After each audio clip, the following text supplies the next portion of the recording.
ములుగు జిల్లాలో మంత్రి సీతక్క పర్యటిస్తున్నారు. వెంకటాపూర్ మండలం నందిపాడులో ఏర్పాటు చేసిన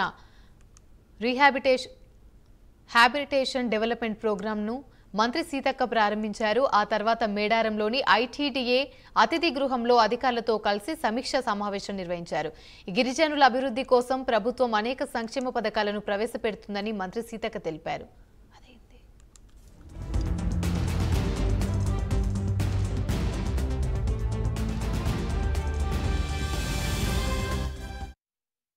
కానీ ఆ టాయిలెట్స్ వాడుకుంటారు, ఎట్లా నీళ్లు వాడాలి, ఎట్లా ఏది మంచి నీళ్ళు ఉంది ట్యాంకర్, దాన్ని ఎట్లా యూజ్ చేసుకోవాలి, ఎట్లా శుభ్రంగా ఉంచుకోవాలి, ఇవన్నీ కూడా ఆశా వర్కర్, అంగన్వాడీ టీచర్స్ కూడా ఎప్పటికప్పుడు వాళ్ళకు చెప్పి దీన్ని భవిష్యత్తులో రేపు ఎవరు వచ్చినా కూడా ఈ ఊరికి తీసుకొస్తాం, ఇట్లా కావాలి మా అంటే ఇలాంటి ఇంకా ఇంకా కొన్ని మన సిసి రోడ్ కూడా తొందరలోనే వేసుకొని ఎట్లా ఉండే గతంలో ఇప్పుడు ఎట్లా చేస్తున్నాము అనేది ఒక మోడల్ గా మనం చూపెట్టాల్సిన అవసరం ఉంది.